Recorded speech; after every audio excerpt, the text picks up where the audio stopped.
তার মানে ব্যবসার একটা বড় দিক হলো দান। এবার আবার ফিরে যাই, দিন মজুরি, কিষান কামলা, যা রুজি উপার্জন হয় তা সেই দিনই শেষ। যারা চাকরি করে সাধারণ পোস্ত 25 দিনে শেষ হয়, 5 দিন ধার কর্য করে চলে। আর যারা জমি চাষ তাদের লসে বা সমান সমান। তাহলে এরা কি ফকির মিসকিনকে দান করতে পারবে, সহযোগিতা করতে পারবে? করবে কি? নাই তো। মায়ে বলছে যে বেটা এই মাসে কিছু টাকা দিয়ে পাঠায়ো, বাড়িতে খুব প্রয়োজন। ঠিক আছে আম্মা, ইনশাল্লাহ চেষ্টা করব। তো এই মাসে এসে জিনিসের দাম বেড়ে গেছে, তো আহাল পরিবার নিয়ে ঢাকায় থাকে, মাসই তো যায়নি, এই মাসে আবার 20 দিনে টাকা শেষ হয়ে গেছে। তো মাকে টাকা কেমনে দিবে?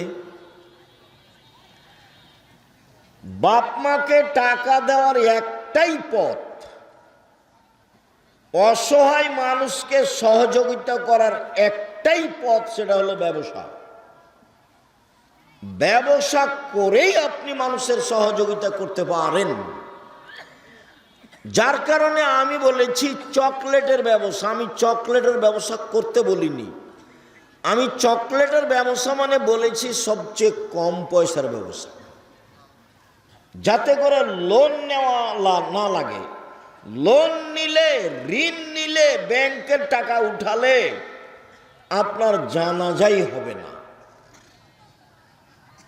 যাদের লোন থেকে গেছে, মরে গেছে, ওদের যারা জানাজা করেছে তারা ভুল করেছে, ওদের জানাজাই হবে না। শহীদ হয়ে গেলে সব পাপ ক্ষমা হয়, কিন্তু ঋণের টাকা ক্ষমা হয় না। আল্লাহর নবী সালাম ফিরার পূর্বে, প্রত্যেক সালাতে সালাম ফিরার পূর্বে একটা দোয়া পড়তেন, যার নাম দোয়ায়ে মাসুরা। তার শেষ অংশ, তার শেষ অংশের শেষে আছে আল্লাহুম্মা ইন্নী আউযু বিকা মিনাল মা'সিম ওয়াল মাগরাম। আল্লাহ তোমার কাছে বাঁচতে চাই বড় পাপ হতে, তোমার কাছে বাঁচতে চাই ঋণ কর্য হতে, তোমার কাছে বাঁচতে চাই বড় পাপ হতে, তোমার কাছে বাঁচতে চাই ঋণ কর্য হতে। আল্লাহর নবী দিন রাত এ কথা বলতেন। সেখানে আপনি ব্যাংক থেকে কোটি কোটি টাকা উঠিয়ে ব্যবসা করতে গেলেন কেন? কে এই বুদ্ধি দিল? ভুল হিসাব। বলছিলাম ব্যবসাই একটা পথ, আপনি অসহায় মানুষকে সহযোগিতা করতে পারেন। আর আপনি ব্যবসা করবেন এই জন্য যে আমি অসহায় মানুষের পাশে দাঁড়ানোর জন্য ব্যবসা করছি, সরকারকে উঠাবো আর বসাবো সেই জন্য নয়। আমি ব্যবসা করছি জান্নাত কিনে নেওয়ার জন্য। আমি জান্নাত আসলে পেতে চাচ্ছি না, আমি জান্নাত কিনতে চাচ্ছি, এই জন্য ব্যবসা করব।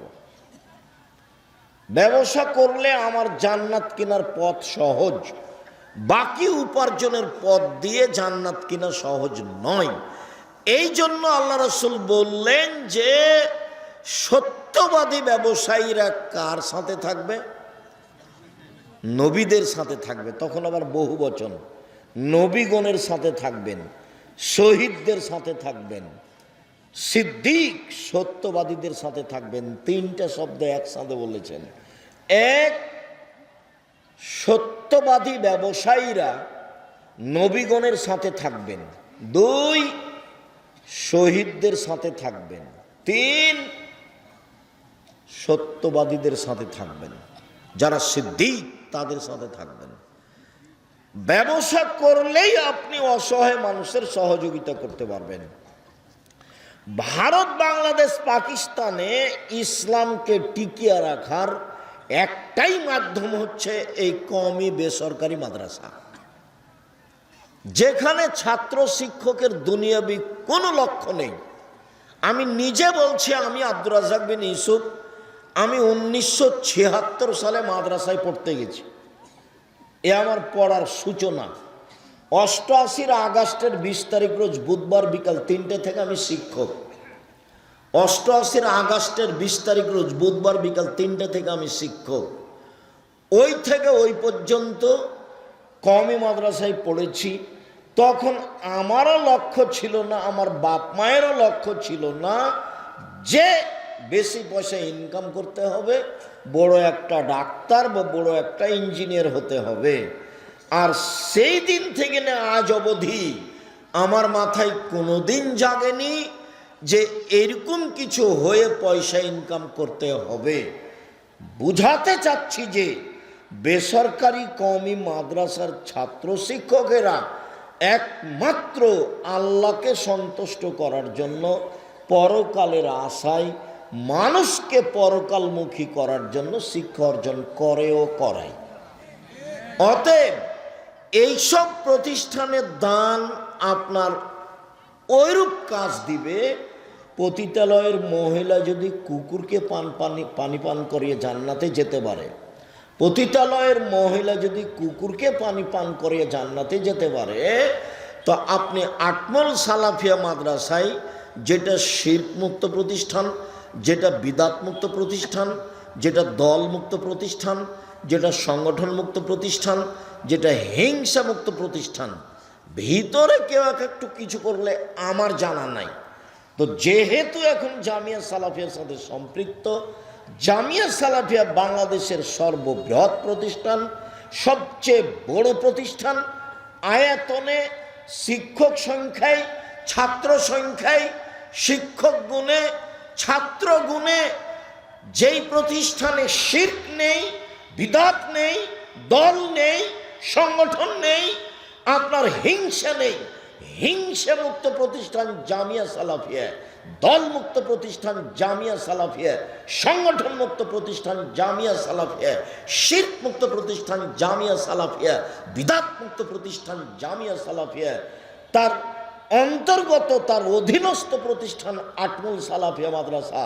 যদিও আমি তার সূচনা থেকেই আজও আছি, যেটুকু ত্রুটি দেখেছেন সেটা মানুষের বুঝে ভুল, সেটা ভিন্ন কথা। অতএব আমি মনে করি একমাত্র আল্লাহকে সন্তুষ্ট করার আশায়, জান্নাত পাওয়ার আশায়, জান্নাত কিনার আশায় নির্দ্বিধায় আপনি আটমল সালাফিয়া মাদ্রাসায় দান করবেন, এটা আমার ঐকান্তিক কামনা।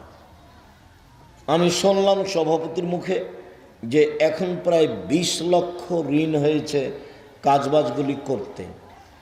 ঋণ তো আর কে একজন পরিশোধ করতে পারবে না, আপনাদেরকে সবাইকে মিলেই এটার ব্যবস্থা করতে হবে। করতে পারবেন, অবশ্যই পারবেন, সবাই মিলে চাইলে এটা সহজ। যদিও আব্দুল্লাহ কথা বলাকালীন কিছু আপনারা সহযোগিতা করেছেন, আমি আবারও ছেলেদেরকে বলছি তোমরা যাও, আমিও আপনাদের সাথে অংশগ্রহণ করছি। যারা মহিলারা আছো তোমরা একটু দেখো, আমার দিনী বোনেরা যারা আছেন আপনারা সবাই দানে অংশগ্রহণ করবেন। বৈঠকি দানে কেউ বিরত থাকবেন না। আমি সবকেই বৈঠকি দানে অংশগ্রহণ করার জন্য অনুরোধ জানাচ্ছি। আর আমি এখানে যারা আছো আমি তাদেরকে বৈঠকি দানে আমিও নিজে অংশগ্রহণ করছি। যারা বৈঠকে আছেন উপরে সবাই অংশগ্রহণ করবেন। নিজের কাছে যদি না থাকে তো আপনি কারো কাছে 50 টাকা, 20 টাকা, 10 টাকা নিয়ে অংশগ্রহণ করবেন। আমি আপনার সাথে গুরুত্বপূর্ণ কথা বলতে যাচ্ছি। গুরুত্বপূর্ণ কথার একটা অংশ রেখেছি যে 2 জন মেয়ে লালন পালন করলে পিতা জান্নাতে এইভাবে থাকবে, এইটার রহস্য কি, এইটুকু বলার পরে আমরা একটা গুরুত্বপূর্ণ অংশ আংশিকভাবে বলবো ইনশাআল্লাহ।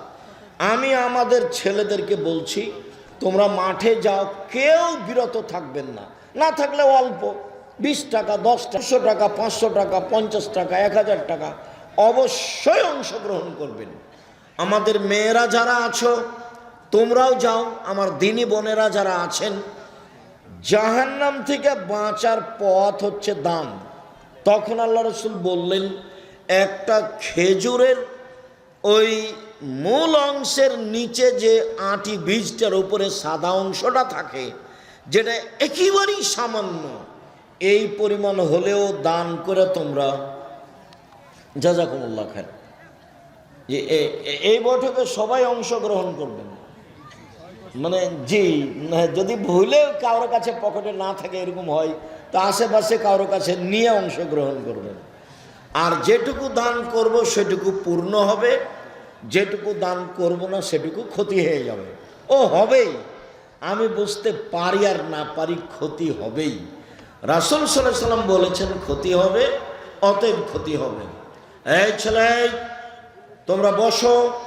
যারা শুধু আদায়ে যাচ্ছে তারা মাঠে থাকবেন, চলাচলে আপনারা একটু বসেন, কেউ কাজ দেখাবেন না। সম্মানিত দিনী ভাই বোন, একটু আমার দিকে লক্ষ্য করেন তো। আল্লাহর নবী বললেন যে দুইটা মেয়েকে লালন পালন করলে পিতা জান্নাতে এভাবে থাকবেন।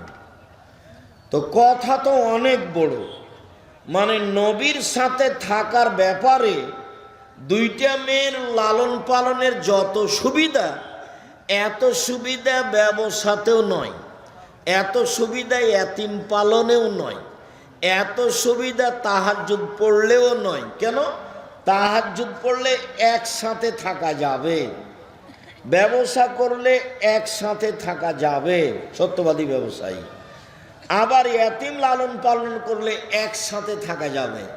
তো পাশাপাশি একেবারে জমা লেগে পাশাপাশি এইভাবে থাকার সুযোগ হবে কি?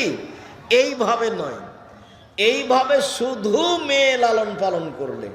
তো কিভাবে মেয়ে লালন পালন করলে এটা হবে, এইটা আমরা 1 মিনিট বলি এখানে, যাতে করে আমাদের কাছে স্পষ্ট হয়ে যায়। এক, আল্লাহ মাহা মেয়েকে বিদ্যা শিখিয়ে দিল।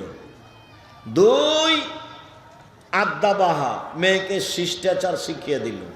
3, আহসানা এলাইহিন্না মেয়ের সাথে ভালো আচরণ করলো। 4, অজাওয়াজাহুন্না তার বিবাহের ব্যবস্থা করে দিল। 4টা গুণ। 1, বিদ্যা শিখিয়ে দিল। 2, শিষ্টাচার শিখিয়ে দিল।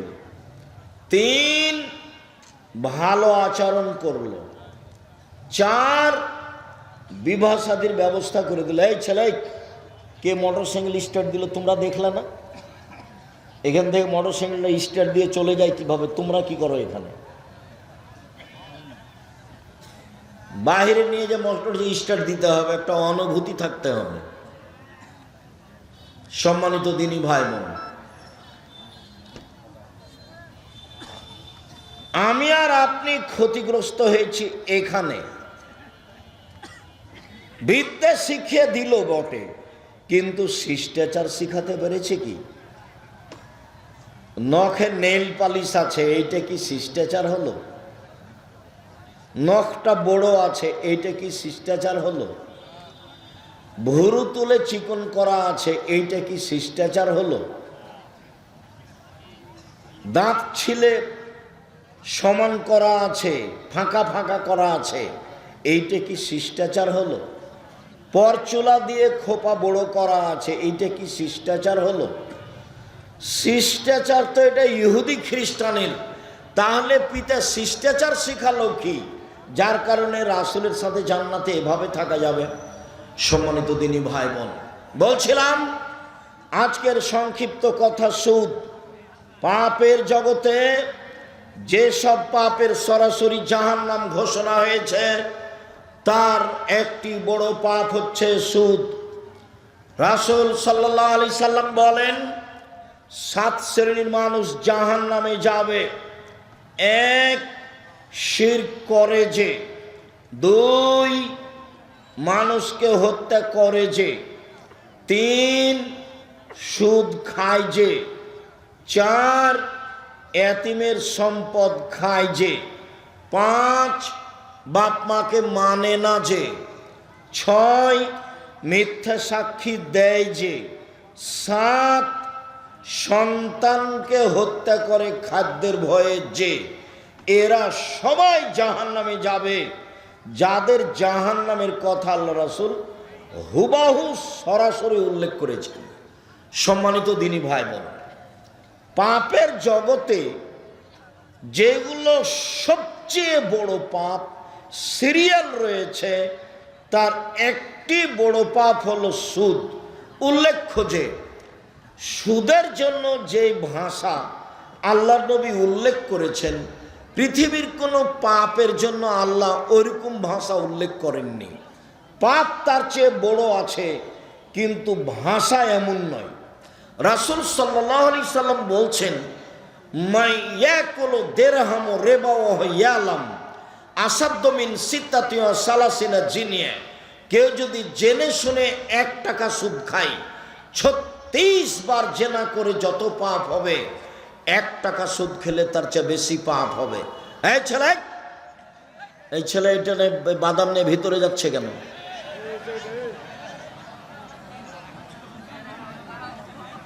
এই অভ্যাস তো খারাপ। কিছুক্ষণ অপেক্ষা করেন। আমি তো গত রাত্রেও প্রোগ্রামে ছিলাম, আজকেও এসেছি, বাসায় যাব, সকালে তো ক্লাস আছে, আবার পরের রাত্রে প্রোগ্রাম আছে। আমি তো এখনো ক্লান্ত হইনি, আমি তো আছি। আপনি প্রয়োজন দেখাচ্ছেন কেন? অল্প কিছুক্ষণ থামেন, আমি আপনার কিছু না কিছু উপকার করবো ইনশাআল্লাহ। এই ছেলেরা, তোমরা একটু চতুর্দিকে থাকো, যারা দাঁড়িয়ে আছে তাদেরকে বসার জন্য অনুরোধ করো। যারা দোকানপাটে আছেন তাদের ভুল হয়েছে, আপনারা চলে আসেন, কিছুক্ষণ সামনে অপেক্ষা করুন। সম্মানিত দিনী ভাই বোন, কেউ যদি জেনে শুনে 1 টাকা সুদ খায়, তাহলে 36 বার জেনা করে যত পাপ হবে, 1 টাকা সুদ খেলে তার চেয়ে বেশি পাপ হবে। মনে রাখবেন, জেনা এমন একটা পাপ, রাসূল সাল্লাল্লাহু আলাইহি সাল্লাম বলেন, অবিবাহিত ছেলে মেয়ে যদি জেনা করে, তাহলে তাকে 100 লাঠি পিটিয়ে এলাকা থেকে 1 বছরের জন্য তাড়িয়ে দিতে হবে। তিনি বলেন, বিবাহিত পুরুষ নারী যদি জেনা করে, তাহলে তাকে ইট ঢেল পাথর দিয়ে মেরে ফেলতে হবে। জেনাই এমন একটা পাপ, বিবাহের পরে যদি এটা ঘটে, তাহলে তার বেঁচে থাকার পথ দুনিয়াতে নেই। 3 শ্রেণীর মানুষকে হত্যা করতে হয়, 2 শ্রেণীর মানুষের বাঁচার পথ আছে। 3 শ্রেণীর মানুষকে হত্যা করতে হয়, 2 শ্রেণীর মানুষের বাঁচার পথ আছে। 1 শ্রেণীর মানুষের বাঁচার পথ নেই। কেউ যদি বলে আমি কোরআন মানি না, তাহলে তাকে সরকারিভাবে হত্যা করতে হবে। তাকে ফাঁসির মঞ্চে নিয়ে যাওয়া হয়েছে, গলায় ফাঁস দেওয়া হয়েছে, তখনও বলছে আমার ভুল হয়েছে, কোরআন মাজিদ আল্লাহর বিধান, আমি আমার কথা ফিরিয়ে নিলাম, তাহলে তার ফাঁসি হবে না। 2, আপনি আমাকে হত্যা করেছেন, আমার বাপ মা আপনাকে হত্যা করে নিবে, তার নাম কেসাস, আপনাকে হত্যা করবেই। তবে আপনার বাঁচার পথ আছে। আপনাকে ফাঁসির মঞ্চে নিয়ে যাওয়া হয়েছে, ফাঁস গলায় দেওয়াও হয়েছে। এই সময়তে আমার বাপ মা চিৎকার করে জানাচ্ছে দায়িত্বশীলদের যে আমরা কেসাস নিব না, মাফ করে দিলাম, আমরা কেসাস নিব না, মাফ করে দিলাম। তাহলে আপনাকে ফাঁসির মঞ্চ থেকে নামিয়ে নেওয়া হবে, আপনার ফাঁসি হবে না। 3 হলো, কেউ যদি বিবাহ করার পরে জেনা করে, তাহলে পৃথিবীতে তার বেঁচে থাকার কোনো পথ নেই, কোনো পথই নেই। খুব ভালোভাবে জানা আছে, কোনো একদিন এই মঞ্চে আমরা বলছিলাম, জনক একজন মহিলা রাসূলের দরবারে এসে বলল, আল্লাহর নবী আপনি আমাকে পবিত্র করুন। আল্লাহর নবী বললেন, তুমি বাড়ি ফিরে যাও, তওবা করো, তোমার পাপ ক্ষমা হয়ে যাবে। মহিলাটি বলল, আতুরাদ্দুনি কামা রাদাদ্দা মাইজ ইবনে মালিক, আপনি যেভাবে মাইজ ইবনে মালিকের বিচার না করে ফিরিয়ে দিয়েছিলেন, সেইভাবে কি আমাকে ফিরিয়ে দিতে চাচ্ছেন? অন্না হবলা মিনা জেনা, আমার পেটে অবৈধ সন্তান রয়েছে, দয়া করে বিচার করে দেন। আল্লাহর নবী বলেন, আচ্ছা ঠিক আছে, ইরজাই হাত্তা তালে দি, বাড়ি চলে যাও, যেদিন সন্তান প্রসব হবে সেদিন এসো, বিচার করে দিব। মহিলা চলে গেল, সন্তান প্রসব হয়েছে, মুসলিম গ্রন্থে এসেছে, সেই সবেমাত্র জন্ম সন্তানকে নেকড়ায় জড়িয়ে নিয়ে রাসূলের দরবারে এসে বলছে, আল্লাহর নবী, এই যে সন্তান প্রসব হয়েছে বিচার করে দেন। আল্লাহর নবী দৃশ্য দেখে অবাক হয়ে বললেন, এর যেই বাড়ি ফিরে যাও, ফারদেই হে, বাচ্চাকে দুধ খাওয়াও, হাত্তা তাফতে নিহে, যেদিন বাচ্চা দুধ ছেড়ে দিবে সেদিন আসছে বিচার করে দিব। মহিলা বাচ্চা নিয়ে বাড়ি চলে গেল, বাচ্চাকে দুধ খাওয়ালো। 2 বছর পরে বাচ্চা নিয়ে বিচারালয়ে উপস্থিত। তখন বাচ্চার হাতে এক টুকরা রুটি রয়েছে। এই রুটি প্রমাণ করে বাচ্চা খাদ্য খেতে পারে। আল্লাহর নবী বাচ্চাটাকে একজন মানুষের হাতে সমর্পণ করলেন, যাও তুমি এই বাচ্চাটা লালন পালন করো। তিনি বললেন, সঙ্গী সাথী, এই যাবো বেহা, তোমরা একে মাঠে নিয়ে যাও। ওয়াহফিরুল্লাহ সাদরেহা, তার জন্য বুক পর্যন্ত একটা গর্ত খোঁড়ো। সুম্মার জেমুহা, গর্ত খোঁড়ে বুক পর্যন্ত মাটিতে পুঁতে দিয়ে চতুর্দিক থেকে ইট ঢেল পাথর মেরে তাকে দুনিয়া থেকে বিদায় করো। সাহাবীগণ বলেন, আমরা তাকে মাঠে নিয়ে গেলাম, গর্ত খুঁড়ে বুক পর্যন্ত মাটিতে পুঁতে দিলাম, চতুর্দিক থেকে ঢেল পাথর মারতে লাগলাম। খালিদ বিন ওয়ালিদ বলেন, আমি একটা পাথর তার মুখের উপরে মারলাম, পাথর মুখে লেগে মুখ ফেটে রক্ত ছিটে খালিদের গায়ে লাগলো। ফাসবাহা, খালিদ গালি দিয়ে বসলেন। খালিদ আল্লাহর নবী বললেন, মাহলে খালিদ, খালিদ থামো, তুমি একে গালি দিও না। এ মহিলা আল্লাহর দরবারে এত তোবা করেছে, এই অপরাধের জন্য আল্লাহর কাছে এত ক্ষমা ভিক্ষা চেয়েছে। বড় থেকে বড় পাপী যদি এরকম ক্ষমা চাই, তাহলে তার পাপ ক্ষমা হয়ে যাবে। খালিদ, খালিদ শোনো, মদিনার যত মানুষ রয়েছে সবাকেই যদি এই মহিলার তোবা ভাগ করে দেওয়া হয়, সবার পাপ ক্ষমা হয়ে যাবে। এই মহিলা আল্লাহর দরবারে এরকম তোবা করেছে, ওকে গালি দিও না খালেদ। ইট ঢেল পাথর দিয়ে তাকে হত্যা করা হলো। আল্লাহর নবী তার জানাজা করলেন, কাফন দাফন করলেন। তিনি ঘোষণা দিলেন তার তোবা কবুল হয়েছে, তার পাপ ক্ষমা হয়ে গেছে। তিনি জানাজা করলেন মানে তার পাপ ক্ষমা হয়ে গেছে। তিনি কাফন দাফন করলেন মানে তার পাপ ক্ষমা হয়ে গেছে। পৃথিবীর সবচেয়ে বড় মানুষ এই কথাটা বলতে পারলেন না, ঠিক আছে যাও, তোমার পাপ ক্ষমা হয়ে গেছে, তোমার বিচার হবে না, এই কথা তিনি বলতে পারলেন না। মুহাম্মদ সাল্লাল্লাহু আলাইহি সাল্লাম শরীয়তের কাছে নিজেই জিম্মি। মানে বলতে চেয়েছে, আপনাকে বিবাহ করার পরে কেউ যদি জেনায় লিপ্ত হয়, তাহলে তার পৃথিবীতে বেঁচে থাকার কোনো সুযোগ নেই। শুনুন, সুদের পাপকে আল্লাহ রাসূল বলছেন, কেউ যদি জেনে শুনে 1 টাকা সুদ খায়, 36 বার জেনা করে যত পাপ হবে, 1 টাকা সুদ খেলে তার চেয়ে বেশি পাপ হবে। এবার আপনি বুঝেন সুদের পাপ কি জিনিস। পৃথিবীতে পাপ আছে শিরক করা, ভাষা এরকম নয়। পৃথিবীতে পাপ আছে মহাপাপ, বাপ মায়ের অবাধ্য চলা, ভাষা এমন নয়। পৃথিবীতে মহাপাপ রয়েছে মিথ্যা সাক্ষী দেওয়া। বগুড়া জেলে বহু মানুষ আছে, 20 বছর থেকে 30 বছর থেকেও নিজেই জানে না আমি কেন জেলে। জজ জানে না ঘটনা কি, উকিল জানে না ঘটনা কি, সাক্ষী জানে না ঘটনা কি। যে টাকা দিয়ে সাক্ষী তৈরি করেছে শুধুমাত্র সেই জানে। সাক্ষী জজের সামনে বলছে, আমি তাকে 2 চোখে মারতে দেখেছি, যার কথা বলছে সে সেদিন বগুড়াতেই ছিল না। 20-30 বছর থেকে জেলে আছো, নিজেই জানে না কেন জেলে। শুনুন, মিথ্যা সাক্ষী মহাপাপ। এরপরেও ভাষা এমন নয়। সম্মানিত দিনী ভাই বোন, মানুষকে হত্যা করা মহাপাপ, এরপরেও ভাষা এমন নয়। সুদ খাওয়া এক অবাক পাপ, যে তার ভাষা হলো, কেউ যদি 1 টাকা সুদ খায়, 36 বার জেনা করে যত পাপ হবে, 1 টাকা সুদ খেলে তার চেয়ে বেশি পাপ হবে। কি দিয়ে বুঝায় আপনাকে আমি সুদ কি জিনিস? আবু হুরায়রা রাদিয়াল্লাহু তাআলা আনহু বলেন, রাসূল সাল্লাল্লাহু আলাইহি ওয়াসাল্লাম বলেছেন, আল্লাহর নবী বলেন, আর রিবা সাবুনা জুজান, সুদের পাপের 70টি ভাগ রয়েছে।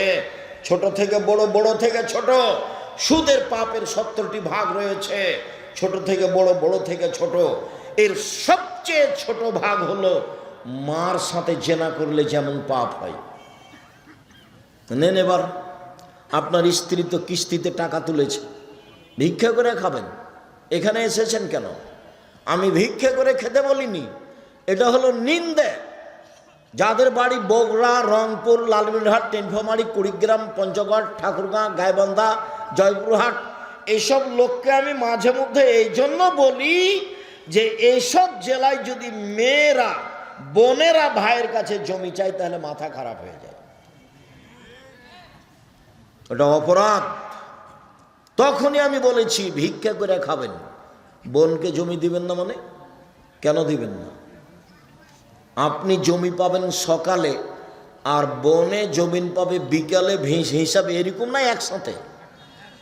তো এখনো দেননি কেন? দিতে দেরি করেছেন কেন? আবার এইসব ডিস্ট্রিক্টের লোকেরা বেশিরভাগ যৌতুক নেয়। ভিক্ষা করে খাবেন, যৌতুক নেবেন কেন? ভিক্ষা করে খাবেন কেন? মানুষের বাড়িতে কাজ করে খাবেন। মানুষের বাড়িতে কাজ করে খাবেন কেন? চকলেটের ব্যবসা করে খাবেন। ব্যবসার পথ তো খোলা আছে, সারা পৃথিবীর মানুষ যেখানে সেখানে ব্যবসা করতে পারে। কলার করবে, চকলেটের করবে, কম থেকে কম পয়সার ব্যবসা করবে, রাস্তাঘাটে জুতা স্যান্ডেল বিক্রি করবে। সে ভিক্ষা করবে কেন? আমি ভিক্ষা করে খেতে বলিনি। আমি আপনাকে দুর্বল ভেবেছি ভিক্ষা করার কথা বলে। আপনি শ্বশুরের কাছে যৌতুক নিলেন কেন? নিবেন কেন? নিবেন কেন? এই ছেলে দেখো, তোমার বাপকে আল্লাহ বলছেন কুকুর শ্রীগের চেয়ে খারাপ। বুঝেও বুঝে না ওরা, অন্তর আছে বুঝে না, দেখেও দেখে না ওরা, চক্ষু আছে দেখে না, শোনেও শোনে না ওরা, কান আছে শোনে না। উলাইকা কালানাম, তারা পশু প্রাণীর মতো, তারা গরু ছাগলের মতো, তারা কুকুর শ্রীগেলের মতো। ভালো মজাল বরং তার চেয়ে খারাপ, কুকুর শ্রীগেলের চেয়ে খারাপ। এ কথা আল্লাহ বলছে। কে? এইসব মানুষ যারা বোনকে জমি দেয় না, যারা যৌতুক নেয়, যারা জুলুমবাজ, যারা দলীয় দাপটে মানুষকে মারে, যারা মানুষকে জেল হাজতে দেয়, যারা মানুষকে অপমান করে, যারা ক্ষমতা দেখায়, সমাজে যারা দাপট দেখায়, এরা হচ্ছে এই কুকুর শ্রীগের চেয়ে খারাপ, এই পশু প্রাণীর চেয়ে খারাপ। আমি এই ভাষা বলিনি, আমি বলেছি ইতর শ্রেণীর মানুষ সমাজের দায়িত্ব পালন করবে, ইতর শ্রেণীর মানুষ। আমি এই ভাষা বলেছি। আর হাদিসের ভাষা হলো লোকা ইবনে লোকা, অধমের সন্তান অধম।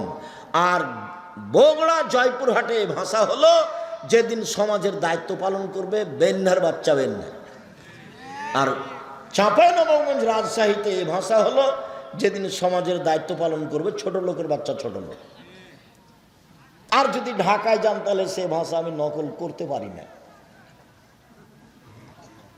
সারা দেশের যেই পল্লী অঞ্চলে গিয়ে সবচেয়ে নিম্ন ভাষা যেটা ব্যবহার করে, সেই ভাষা আল্লাহ রসুল ব্যবহার করেছেন, সেটা হলো লোকা ইবনে লোকা, যার বাংলা হচ্ছে অধমের সন্তান অধম, ইতর শ্রেণীর মানুষ, ইতরের সন্তান ইতর। যেদিন সমাজের দায়িত্ব পালন করবে সেদিন কিয়ামত হবে। সেদিন মানুষ মানুষের প্রতি জুলুম করবে, অত্যাচার করবে, রাহাজানি করবে, অন্যায় করবে, অবিচার করবে, সমাজকে কলুষিত করবে। সম্মানিত দিনী ভাই বোন, বলছিলাম চলেন এবার মূল কথাই ফিরে যায়। মহান আল্লাহ বলেন, পৃথিবীর মানুষ শুনে রেখো, ইয়ামহাকাল্লাহুর রিবা ইউরবিস সাদাকাত। সুদ মানুষের টাকাকে কমিয়ে দেয়, দান মানুষের টাকাকে বেশি করে দেয়। সুদ মানুষের টাকাকে কমিয়ে দেয়, এভাবে আল্লাহ বলেন। আর আল্লাহর নবী বলেন, ইন্নার রিবা ওয়াইন কাসরা ফাইন্না আকিবাতুহু তাসিরু ইলা কাল্লিন। যদিও সুদ বাহ্যিকভাবে টাকা বেশি মনে হচ্ছে, এর পরিণতি হলো নিঃস্ব। শুনুন, আল্লাহ বলছেন সুদ খেলে টাকা কমে যাবে, নবী বলছেন সুদ খেলেও নিঃস্ব হবে। আমি বলছি দুইটার সমন্বয়ে, সুদ খেলে তাকে ভিক্ষা করে খেতে হবে। বাড়ি গাড়িও থাকবে না। দেখবেন আপনাদের গ্রাম থেকে কত যারা কিস্তিতে টাকা উঠাতো, তাদের বাড়িও নেই। সুদ খেলে টাকা কমবে কিভাবে? সুদ খেলে কিছু লোকের কাছে টাকা চলে যাবে, বাকি লোক নিঃস্ব হয়ে যাবে। পৃথিবীতে যখন সুদ চালু হবে, পৃথিবীর কয়েকটা বড় দেশে টাকা চলে যাবে, বাকি দেশগুলি দেউলিয়া হয়ে যাবে। কেন হবে? যেই ভাষাটা আমি বলছি সেটা আমি শুনেছিলাম আব্দুল্লাহর বক্তব্যে। এর আগে আমি ওইভাবে জিনিসটা স্পষ্ট হতে পারিনি। শুনুন, আপনাকে আমি দেখাচ্ছি কেন মানুষ নিঃস্ব হবে, হওয়ার কারণ কি, কেন মানুষের টাকা কমে যাবে, কেন আল্লাহ এভাবে বললেন, কেন নবী এভাবে বললেন। শোনেন, মুদ্রার জন্ম হয়েছে বিনিময় ব্যবহার হওয়ার জন্য। বিনিময়ে টাকার জন্ম বিনিময়ে ব্যবহারের জন্য। বিনিময় কি? আমি একটা বোতল নিয়েছি পানির, 10 টাকা দিয়েছি বিনিময়ে। এই যে তার জন্ম হয়েছে বিনিময়ে ব্যবহারের জন্য। আমি 10 কেজি চাউল কিনেছি, বিনিময়ে ডলার দিয়েছি।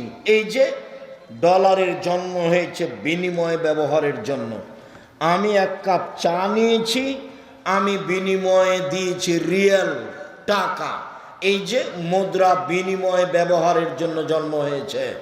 যখন বিনিময়ে ব্যবহার না করে টাকা দিয়ে টাকা নিবে, তখন টাকার উপরে জুলুম করা হবে। ডলার দিয়ে ডলার বেশি নিবে, তখন তার উপরে জুলুম করা হবে। যখন তার উপরে জুলুম করা হবে, তখন সে আর মানুষের কাছে থাকতে পারবে না, অপমান হয়ে চলে যাবে। আমার বাম দিকে যিনি বসে আছেন, তাকে সম্মানী মানুষ মনে করে এখানে বসানো হয়েছে। এখন নিয়ে এসে যদি সামনে মাটির নিচে বসানো হয়, তাহলে তো উনি মনে করবেন যে আমাকে অপমান করা হলো। তাহলে তো উনি তাড়াহুড়া করে এখান থেকে যাওয়ার চেষ্টা করবেন। কেন? উনি বুঝবেন যে আমাকে সম্মান করা হয়নি। আপনাকে যদি নিয়ে এসে এক অন্য জায়গাতে বসানো হয় যেখানে দুর্গন্ধ, তখন আপনি মনে করবেন যে আমাকে অপমান করা হয়েছে। তখন কি আপনি থাকতে পারবেন? তখন আপনি চলে যাবেন। টাকা যখন বুঝতে পারবে যে আমাকে অপমান করা হচ্ছে, তখন টাকা সেখানে থাকবে না। সুদ মানে তাকে অপমান করা হয়েছে, যেই জন্য টাকার জন্ম, সেইভাবে তাকে রাখা হয়নি। এই জন্য মানুষ নিঃস্ব হবে, এই জন্য মানুষ ভিক্ষুক হবে, এই জন্য মানুষের সুদ খেলে টাকা কমে যাবে। তাকে একদিন না একদিন ভিক্ষুক হতেই হবে, আজ হোক আর কাল হোক। বিনিময় তো জাহান্নাম আছেই। রাসূল সাল্লাল্লাহু আলাইহি ওয়াসাল্লাম বলেন, লানা রাসূলুল্লাহ সাল্লাল্লাহু আলাইহি সাল্লাম আকাল রিবা মুকালাহু। যে সুদ খায় তার উপরে অভিশাপ, যে সুদ দেয় তার উপরে অভিশাপ, যে সুদের সাক্ষী থাকে তার উপরে অভিশাপ, যে সুদের অঙ্ক কষে তার উপরে অভিশাপ। এরপরে বললেন আল্লাহ নবী, যে পরচুলা ব্যবহার করে তার উপরে অভিশাপ, যে গায়ে উল্কি করে তার উপরে অভিশাপ, যে আপনার ভুরু তুলে চিকন করে তার উপরে অভিশাপ, যে আপনার দাঁত ছিলে চিকন করে তার উপরে অভিশাপ, যে জুতা স্যান্ডেল উঁচু পায়ে দিয়ে নিচেকে লম্বা মেয়ে দেখায় তার উপরে অভিশাপ, যে ব্রেসিয়ার ব্যবহার করে নিজেকে কম বয়সের দেখায় তার উপরে অভিশাপ। সিরিয়াল রাসূল সাল্লাল্লাহু আলাইহি সাল্লাম এইভাবে অভিশাপ করতে লাগলেন। তিনি বললেন, লানাল্লাহু আল মুতাশাব্বিহিনা মিনার রিজালি বিন নিসায়ে। ওই সব পুরুষের উপরে অভিশাপ যারা মহিলাদের পোশাক পরে, মহিলাদের বেশ ধারণ করে। ওই সব নারীর উপরে অভিশাপ যারা পুরুষের পোশাক পরে, পুরুষের বেশ ধারণ করে, পুরুষের জুতা স্যান্ডেল পরে, পুরুষের শার্ট প্যান্ট পরে, পুরুষের কাপড় পরে, ওদের উপরে অভিশাপ। সম্মানিত দিনী ভাই বোন, রাসূল সাল্লাল্লাহু আলাইহি ওয়াসাল্লাম বললেন বেলাল রাদিয়াল্লাহু তাআলা আনহুকে, বেলাল তুমি যে খাইবার থেকে এসেছো বার্নি খেজুর নিয়ে, তো এই খাইবারের কি সবই খেজুর এরকম? তখন বেলাল রাদিয়াল্লাহু তাআলা বললেন, জি না, আল্লাহর নবী, খাইবারের সব খেজুর এরূপ নয়। ইন্দানা তামারুন রাদিউন, আমাদের কাছে ছিল কীট খেজুর, সাধারণ দুর্বল কম দামের খেজুর। বেনা সাইন বে সাইন, 2 সা দিয়ে 1 সা কিনেছি, দুর্বল খেজুর 2 সা দিয়েছি, 5 কেজি দিয়েছি, আর 2.5 কেজি নিয়েছি ভালোটা। তখন আল্লাহ রসুল বলছেন, ও আইনুর রেবা, ও এটাই তো প্রকৃত সুদ, ও আইনুর রেবা, এটাই তো প্রকৃত সুদ। যেটাই হুবাহু বেশি আছে সেটাই প্রকৃত সুদ। সম্মানিত দিনী ভাই বোন, সুদ মহাপাপ। রাসূল সাল্লাল্লাহু আলাইহি সাল্লাম বলেন, লা ইয়াদখুলুল জান্নাতা লাহমুন নাবাতা মিনাস সুহতে, অবৈধভাবে যাদের শরীর বাড়ে তারা জাহান্নামে যাবে। কুল্লু লাহমিন নাবাতা মিনাস সুহতে কানাতিন নারু আওলা বিহি, যেই ছেলে মেয়ের শরীর, ব্যক্তির শরীর সুদের টাকায় বাড়ে, ওর জন্য জাহান্নাম যথেষ্ট। আবু সাঈদ খুদরি রাদিয়াল্লাহু তাআলা আনহু বলেন, রাসূল সাল্লাল্লাহু আলাইহি সাল্লাম বলেছেন, লা ইয়াদখুলুল জান্নাতা জাসাদুন গুযিয়া বিল হারাম, ওই শরীর জান্নাতে যাবে না যেই শরীর হারাম উপায়ে বাড়ে। আর হারামের যত পথ রয়েছে, হারামের যত পথ পন্থা রয়েছে উপার্জনের, সবচেয়ে ন্যাক্কারজনক, নোংরা, ঘৃণিত পথ হচ্ছে সুদ। সুদ দিয়ে টাকার উপরে জুলুম করা হয়। সুদ খেলে মানুষ ভিক্ষুক হয়, সুদ খেলে মানুষ নিঃস্ব হয়, সুদ খেলে সমাজের টাকা 2-1 জনের কাছে চলে যায়, সমাজ নিঃস্ব হয়ে যায়। মানুষকে ভিক্ষুক বানানোর সবচেয়ে বড় মাধ্যম হলো সুদ। সম্মানিত দিনী ভাই বোন, যার কারণে রাসূল সাল্লাল্লাহু আলাইহি সাল্লাম বলেন, পৃথিবীর মানুষ শুনে রেখো, খাওলা রাদিয়াল্লাহু তাআলা আনহা বলেন, ইন্না হাযাল মাল হুলওয়াতুন খাজিরা, এই সম্পদ হচ্ছে মিঠা বস্তু, যে তাকে বৈধভাবে খায় তার জন্য বরকতের বিষয়, যে তাকে বৈধভাবে উপার্জন করে না তার জন্য জাহান্নাম রয়েছে। সুদের ফলাফল জাহান্নাম। আল্লাহর নবী বললেন, পৃথিবীর মানুষ শোনো, তোমরা নিঃস্ব গরিব হয়ে যাওয়া এই ভয় আমি করি না, আমি মুহাম্মদ সাল্লাল্লাহু আলাইহি সাল্লাম ভয় করি। তোমরা পয়সা উপার্জনের প্রতিযোগিতায় নেমে যাওয়া, যেমনভাবে পূর্বের লোক নেমেছিল, চিন্তা ভাবনা ছাড়াই অপ্রয়োজনীয়ভাবে অবৈধভাবে পয়সা উপার্জন করবে, তোমাদেরকে পয়সা ধ্বংস করে দিবে, যেমনভাবে পূর্বের মানুষকে ধ্বংস করেছে। একবার আল্লাহ রাসূল বলছেন, বসে তালাইকুমুদ দুনিয়া কামা বসে তাতমান কানা কাবলাকুম, পৃথিবী তোমাদেরকে এইভাবে তুলে ধরা হবে। দেখো টাকার টাকা, কত কলা কৌশল, কত নিয়ম, কত ইন্স্যুরেন্স, কত পথ পন্থা টাকা উপার্জনের। তোমরা এসব টাকা উপার্জনে নেমে যাবা, তখন এই টাকা ধ্বংস করে দিবে, এ আশঙ্কা, এ ভয় আমি করি। সম্মানিত দিনী ভাই বোন, সাবধান থাকবেন। রাসূল সাল্লাল্লাহু আলাইহি সাল্লাম বলেছেন, অবৈধ পয়সা আল্লাহ কবুল করেন না। কেউ যদি অবৈধ পয়সা আল্লাহর পথে দেয়, তারপরে যদি হাত তুলে দোয়া করে, কান্নাকাটি করে, তার ইবাদত কবুল হবে না। এই জন্য যার তার খাদ্য অবৈধ আছে, তার পোশাক অবৈধ আছে, তার পানি অবৈধ আছে, তার জীবিকা নির্বাহ অবৈধ, মর্মে আমি সকল দিনী ভাই বোনকে সুদের মতো হারাম পথ পন্থা থেকে বেঁচে থাকার জন্য আন্তরিকভাবে অনুরোধ জানাচ্ছি। দিন রাত বলে আসছি, 4টা কাজ করবেন। 1, 5 ওয়াক্ত সালাত, 2, হালাল রুজি, 3, কোরআন তেলাওয়াত, 4, আড্ডা পিটা চিরদিনের জন্য হারাম। দোকানে বসে আড্ডা পিটবেন না, মোবাইল নিয়ে আড্ডা পিটবেন না। সকল দিনী ভাই বোনকে আমরা সন্ধ্যা থেকে এখন পর্যন্ত যেসব আলোচনা করে আসলাম, সেইগুলি অনুযায়ী চলার জন্য আন্তরিকভাবে অনুরোধ জানিয়ে আজকের যে আলোচনা সেটা আপনি পাবেন উপদেশ বইয়ে আছে, আর আমি হাতে কলমে শিখিয়ে দেওয়ার জন্য নামাজ শিক্ষা বইটা লিখেছি।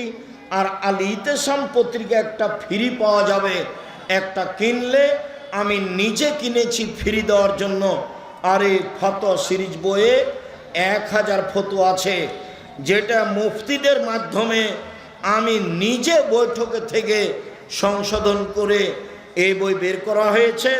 ফতোয়া সিরিজ, ফিকহুল হাদিস ফতোয়া সিরিজ, 1000 প্রশ্নের উত্তর আছে। অতীব গুরুত্বপূর্ণ বই। সকল দিনী ভাই বোনকে আমরা অনুরোধ জানাচ্ছি, অবশ্যই কথা মেনে চলার চেষ্টা করবেন এবং বইগুলি সংগ্রহ করবেন। কয়েকটি জিজ্ঞাসা আমার আছেন, আল্লাহুম্মা সাল্লি আলাইহি আল্লাহুম্মা বারিক আলাইহি। আমার দিনী বোন ভাইয়েরা যারা আছেন, অবশ্যই আপনার এই আটমল সালাফিয়া মাদ্রাসায় নিজের প্রতিষ্ঠান মনে করে দানের হাত প্রশস্ত রাখবেন। সকল দিনী ভাই বোনকে আমি সম্ভবপর দান করার অনুরোধ জানিয়ে কয়েকটা জিজ্ঞাসার উত্তরে চলে গেলাম। বই হয়তো বা আমার হাতের ডান দিকে আছে বা কোথায় আছে দেখেন, সব বইগুলি সম্ভবপর নিয়ে যাবেন। আরও এক ভাই 1000 টাকা দিয়েছেন, আল্লাহুম্মা সাল্লি আলাইহি আল্লাহুম্মা বারিক আলাইহি। আল্লাহ যে যা দান করছে তুমি তা কবুল করো। আমি আপনাদের জন্য আন্তরিকভাবে দোয়া করি, আল্লাহ যেন আপনাদের দান কবুল করেন।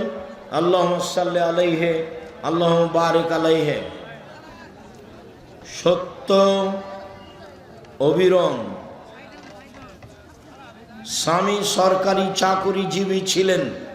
স্বামী মারা যাওয়ার পর সরকার যে টাকা দেয় সেই টাকা খাওয়া হালাল না হারাম তা নিতে পারেন, তবে যা বাড়ছে তা আপনি ফকির মিসকিনকে দিয়ে দিবেন।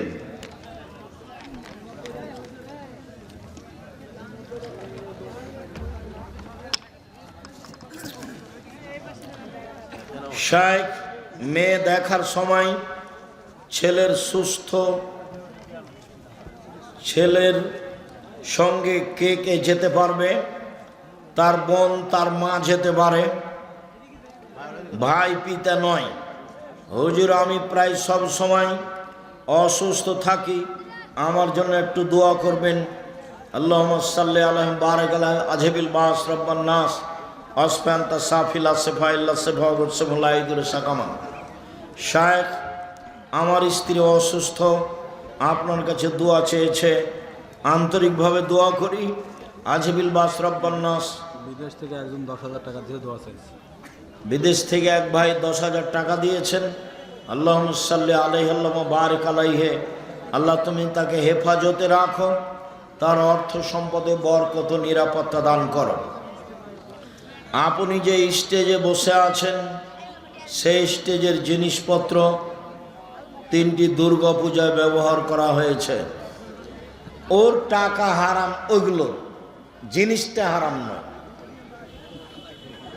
বুঝনি? এই মাইক ব্যবস্থাপনা হারাম নয়, ওখানে যে টাকা উপার্জন হয়েছে ওটা হারাম। ছুরি দিয়ে জবে করা যায়, তো কেউ গরু জবে না করে মানুষ হত্যা করেছে, তো ছুরি অপরাধী না যে জবে করেছে সে অপরাধী? মৃত ব্যক্তির ছবি মোবাইলে রেখে পরে সেই ছবি বা ভিডিও দেখা যাবে? যাবে না। কিছু ওয়াক্তের নামাজ উচ্চ স্বরে এবং কিছু ওয়াক্তের নামাজ চুপে করে পড়ি কেন? নবী বলেছেন এই জন্য।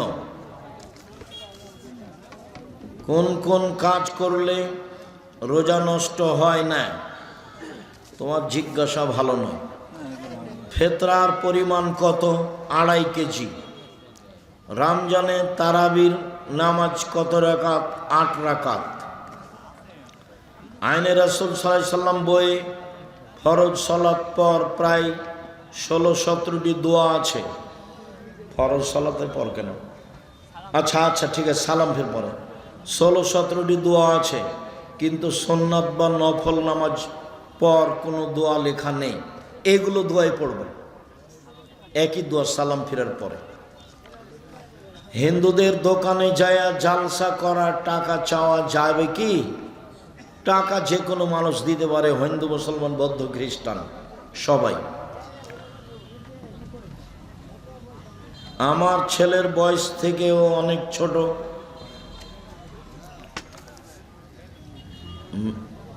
রোজাদারের দোয়া কি কবুল হয়? রমজান মাস দোয়া কবুলের মাস হতে পারে। প্রিয় শায়েখ আমার প্রশ্ন, জোহরের ফরজ নামাজের সময় যদি ইমাম সাহেব 3 রাকাত পড়িয়ে সালাম ফিরায় এবং মুসল্লিগণ সালাম ফিরায়, তাহলে এখন করণীয় এখন আবার আর এক রাকাত পড়বে, পড়ে সহজ সিজদা দিবে, সালাম ফিরবে। সুন্নাত পরে যদি ধরা পড়ে তবু সবাই একসাথে আর এক রাকাত পড়ে সালাম ফিরবে। আর যদি চলে গিয়ে থাকে তো গেছে, আর লাগবে না। রোজায় চোখে ড্রপ ব্যবহার করলে কি রোজা হবে? হবে।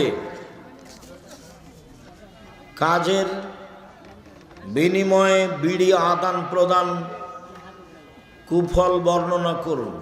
বিড়ি হারাম, ওর লেনদেন হারাম, ওর ব্যবসা হারাম, ওর খাওয়া হারাম, খেলে ইবাদত কবুল হবে না। মৃত ব্যক্তির জানাজা নামাজের ইমামতি করার হকদার কে? যে কোনো পরহেজগার মানুষ, আলেম মানুষ। ছেলেকে ওসিয়ত করে যেতে হবে এইরকম কথা আল্লাহ রাসূল বলেননি। শায়েখ আমার জমির পাশে এক ইমানদার এবং হাজি জমি আইল বৃদ্ধি করে, এর শাস্তি কি? এর শাস্তি জাহান্নাম। ওটা হলো জুলুম, যারা আইল কেটে ছোট করে। হুজুর আমাদের মসজিদের ইমাম বলে টাকা দিয়েও ফিতরা আদায় করা যাবে। তোমাদের হুজুরকে তওবা করতে হবে, ভুল হয়েছে। আসসালামু আলাইকুম হুজুর, আপনি বলেছেন 7 দিনের দিন আকিকা করতে হবে, কিন্তু শায়েখ আকরামুজ্জামান সেটা তো আমি বলতে চাইনি তোমাকে। 7 দিনের দিনই আকিকা করতে হবে। 7 দিনের আগে বাচ্চা মারা গেলে আকিকা হবে না, 14 দিনে আকিকা হবে না, 21 দিনে আকিকা হবে না, জীবনে একদিন আকিকা হবে না।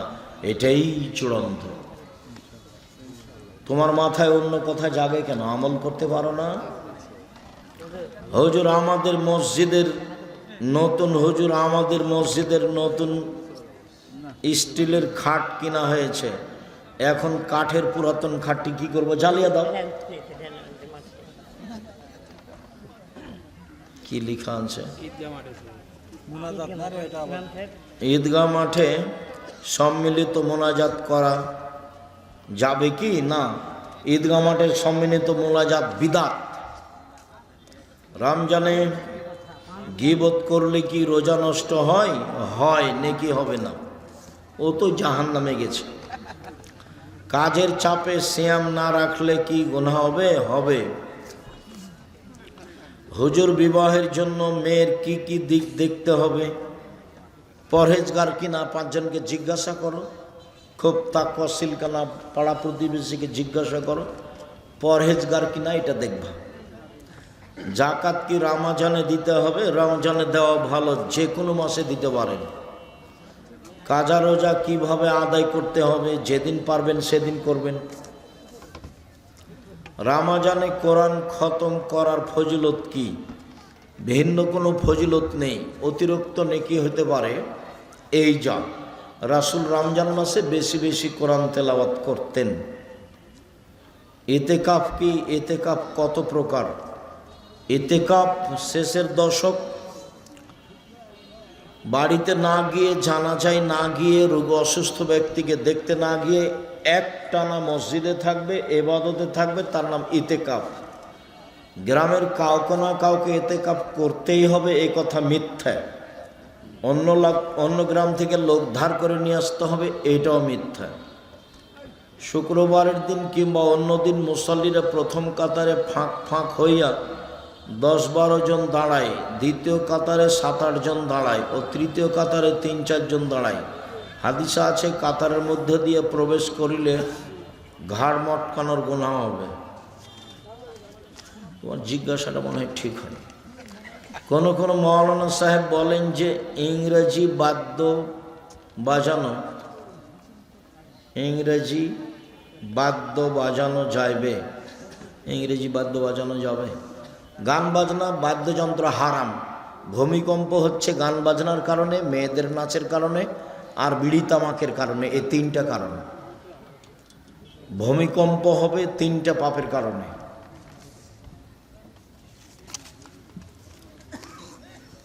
মৃত ব্যক্তির কবরের উপরে 3 দিন পর শত শত কাক এসে চলে যায়, এর কারণ কি? এর কোনো কারণ মানুষ জানে না। ভালো ধারণা রাখতে হবে মানুষের উপরে, দোয়া করবেন ওখানে গিয়ে, দান করবেন তার নামে। ভাত খাওয়ার শুরুতে বিসমিল্লাহ ভুলে গেলে বিসমিল্লাহ ওয়ালাহু আখিরা।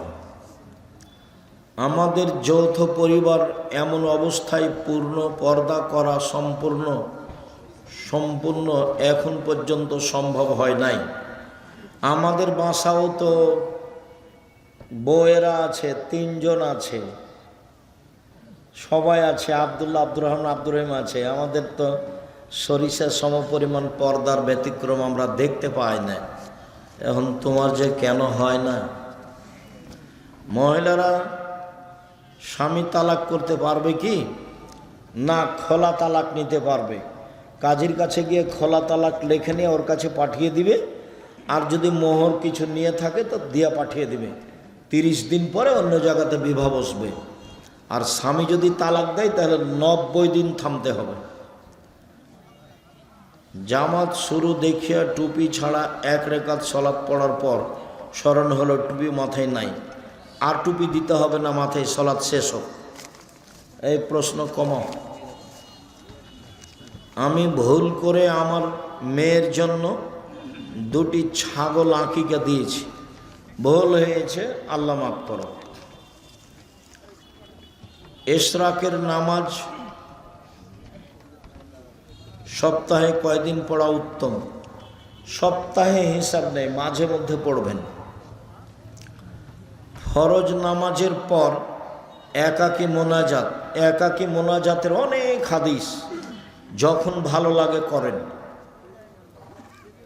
প্রিয় শায়েখ, আমার স্ত্রী তার কথা ও আচরণের দ্বারা আমাকে কষ্ট দেয়, এখন আমার কি করণীয়? বোঝাতে থাকো, ওর প্রশংসা করো খুব। বইয়ের প্রশংসা করতে হয়, খালি নিন্দা করতে হয় না, আর গালি দিতে হয় না। খুব প্রশংসা করে খুব বুঝে, যদি না হয় তালাক দিয়ে দিও।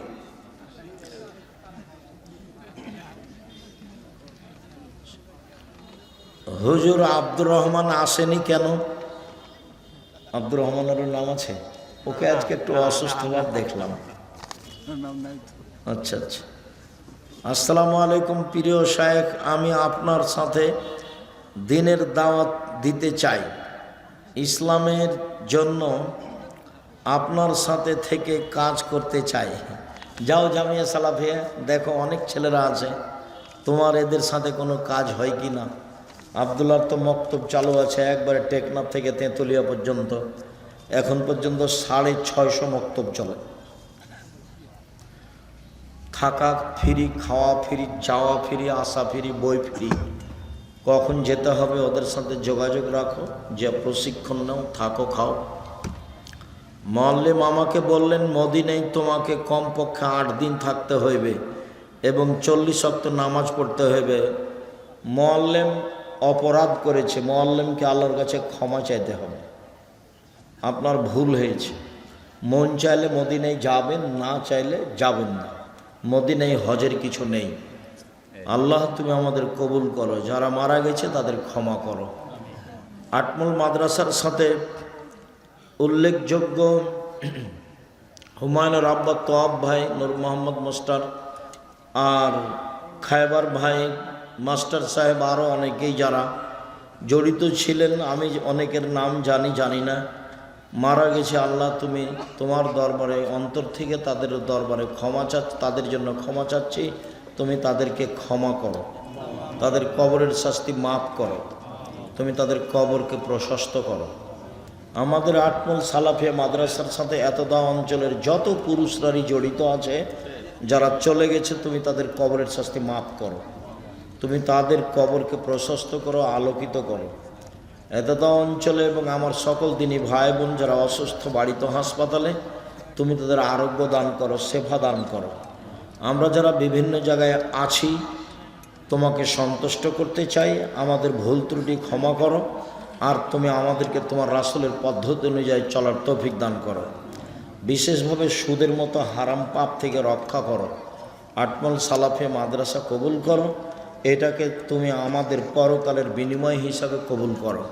তোমার দরবারে এই জোরালো দাবি দোয়া রেখে আজকের সংক্ষিপ্ত আলোচনা এখানে শেষ করলাম। সুবহানাকা আল্লাহুম্মা ওয়া বিহামদিকা আশহাদু আল্লা ইলাহা ইল্লা আনতা আস্তাগফিরুকা ওয়া আতুবু ইলাইক। আসসালামু আলাইকুম ওয়া রাহমাতুল্লাহ।